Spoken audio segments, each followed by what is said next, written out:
Announcing the arrival of His Excellency.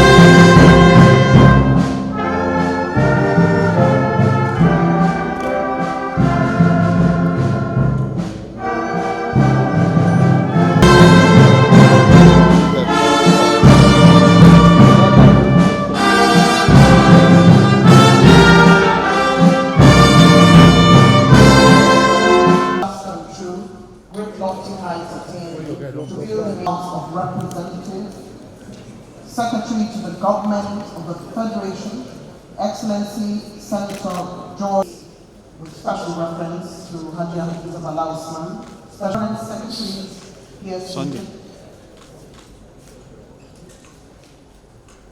I'd like to greet on occasion permanent secretaries here seated, heads of government and extra ministerial department, and the host and anchor for this very special cabinet in which the members of that group take time to contemplate their purpose and motives, execute intensely without further delay the renewed hope agenda of the Tinubu administration. With the theme, delivering on the renewed hope agenda, and governance experts and some of the finest minds, and unlearn the nuances, the nitty-gritty, and the nation, we have long ago decided to march beyond the dimness of night in Nigeria. Security, fairness, the rule of law, inclusivity, anti-corruption, food. The Tinubu administration has said, we can no longer, specially curated retreat is one of those events meant to get everyone involved in governance. Your Excellencies, distinguished ladies and gentlemen. Tinubu. GCFR, for considering us worthy to share in his broad vision of delivering unprecedented and progressive service to our great nation in different capacities. Your Excellency, Mr. President, we assure you of our unalloyed loyalty and dedication to achieve the renewed hope agenda of your administration.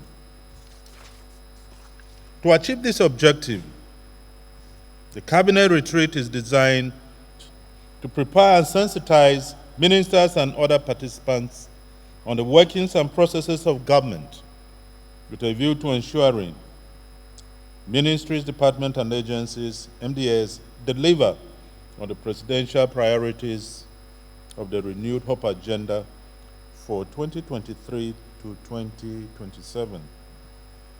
The retreat will also provide opportunity to deepen the understanding of participants on best practices in conducting government business. More specifically, the retreat will focus on 1, ensuring all members are abreast of essential government processes relating to procurement, budgeting, anti-corruption drive, Federal Executive Council, and the role of the ministers and permanent secretaries in managing their ministries. Discussing critical enablers for the robust management of relationship with stakeholders of government. And 3, understanding the delivery framework and tracking mechanism of the federal government. And 4, addressing any task and expectations as the President may highlight and direct. Your Excellency, distinguished ladies and gentlemen, you will recall that the 8 presidential priorities were again unveiled by His Excellency Mr. President during the inauguration of the National Economic Council. These priorities are food security, ending poverty, economic growth and job creation, access to capital, inclusivity, drawing on all skills base, security, fairness and rule of law, and anti-corruption stance. The priorities have been further unbundled into the following focus areas: reform the economy to deliver sustained inclusive growth, strengthen national security for peace and prosperity, boost agriculture to achieve food security, unlock energy and natural resources for sustainable development, enhance infrastructure and transportation as enablers of growth, focus on education, health and social investment as essential pillars of development, accelerate industrialization through digital economy, manufacturing and innovative technology, and improve governance for effective service delivery. At this juncture, it is important to state that prior to this retreat, the Central Delivery Coordinating Unit, the CDCU, in the Cabinet Affairs Office of the Secretary to the Government of the Federation, in collaboration with the Office of the Special Advisor to the President on Policy Coordination, held extensive bilateral engagements with all the 35 ministries and the Office of the Head of Civil Service of the Federation to develop ministerial deliverables that will facilitate the actualization of the 8 priority areas of this administration. These bilateral engagements were followed by robust technical sessions between the ministries and the CDCU team, with support from our development and technical partners that included the Foreign Commonwealth Development Office, Partnership to Engage, Reform and Learn, Messrs. KPMG Nigeria, Messrs. Kinsey and Company Nigeria, Tony Blair Institute for Global Change, among others. The ministerial deliverables are strategically crafted to address the priorities and focus areas of President Bola Ahmed Tinubu's administration from 2023 to 2027. These ministerial deliverables were derived from the Renewed Hope Manifesto, report of the Presidential Advisory Council, the National Development Plan 2021 to 2025, sectoral plans including policies, programs, and projects of ministries, departments, and agencies.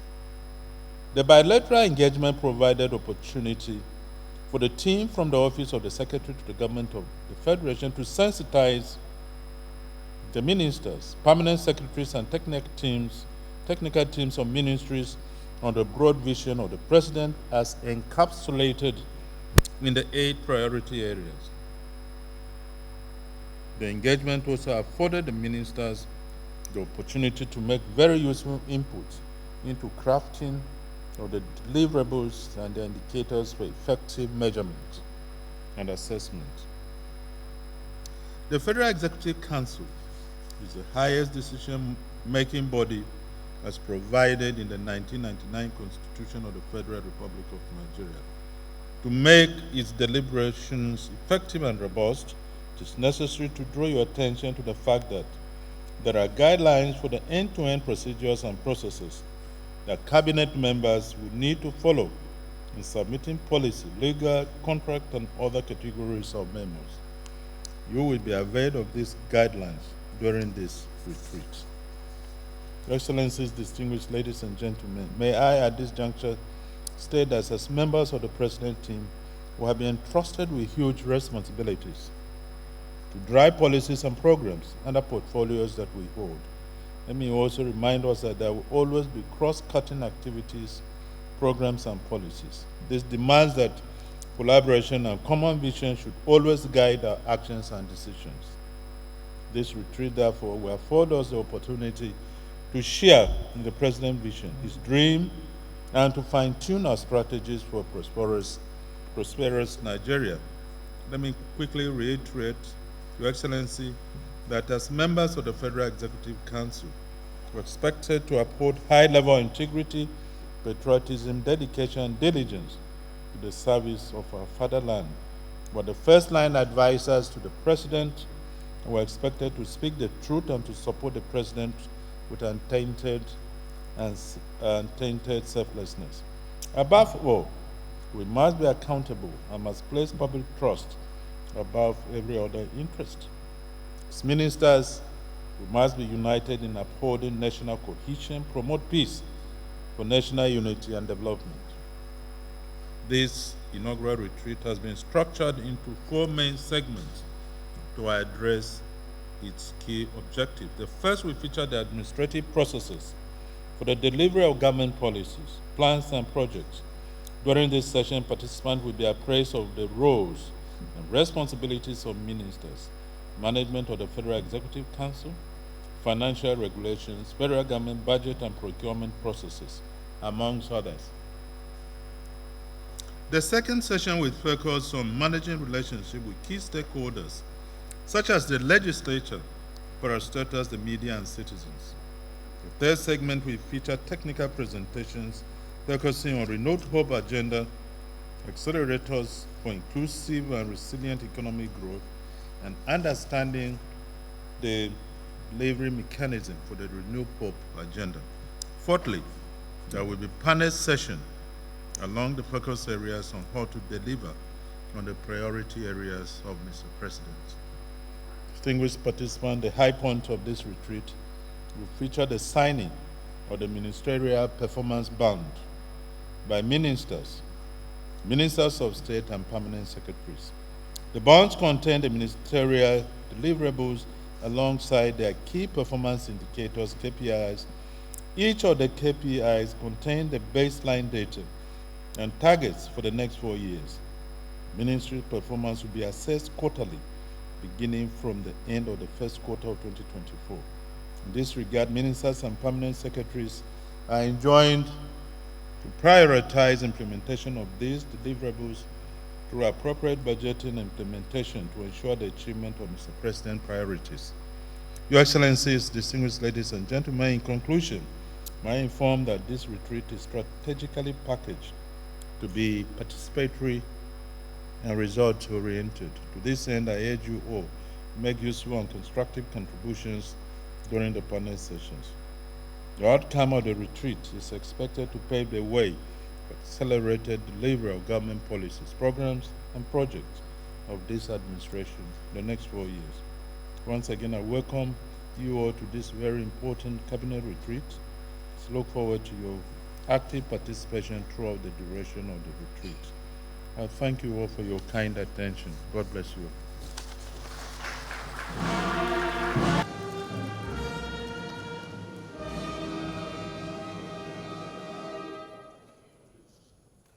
Challenges in a global context, the big challenges: a difficult global economy, shifting geopolitical and foreign policy pressures. And as I've said in public before, I applaud the big and bold economic reforms that you are taking forward. I admire your leadership of ECOWAS, your strong voice on democracy, and your G20 international engagement, all of which have thrust Nigeria back onto the international stage.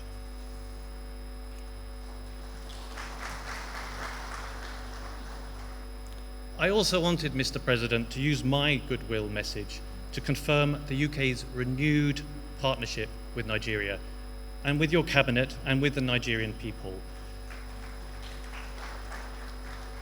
Nigeria really matters to the UK. We share history, we share a commitment to democratic politics, we share interests in defense and security, in trade and investment, we share strong people-to-people links.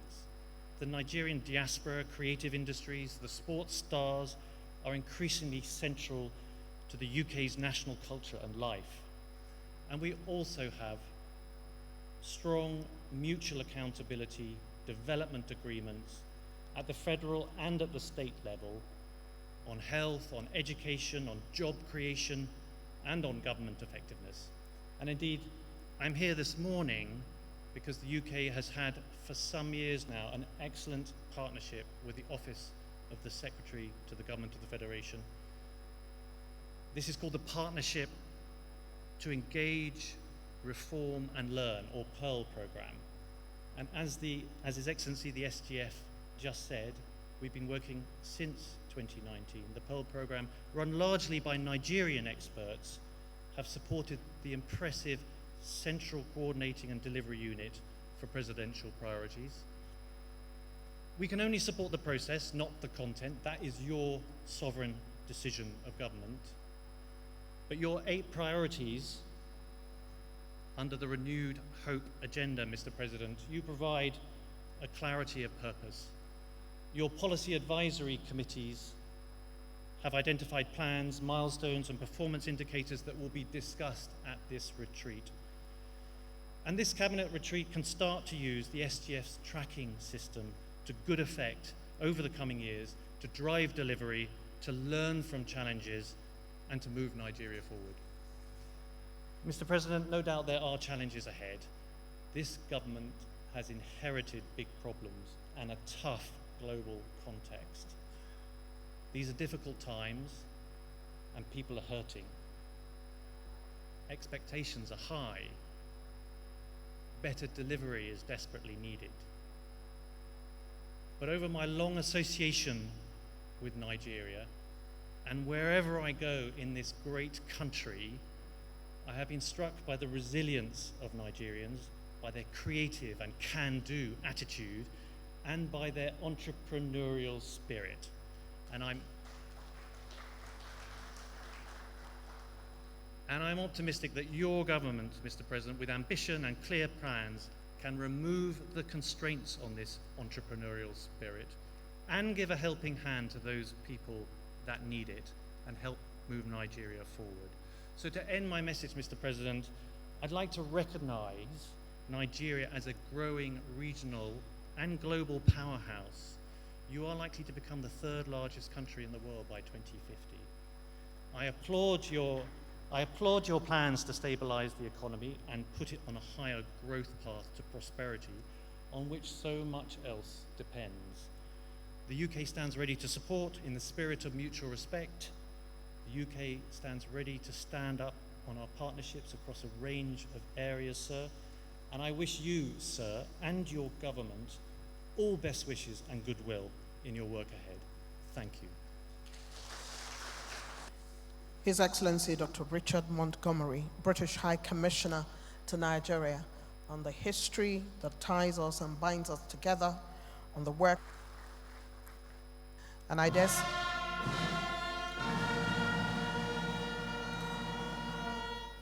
say, Your Excellency, one of my favorite things. Start of this important cabinet retreat.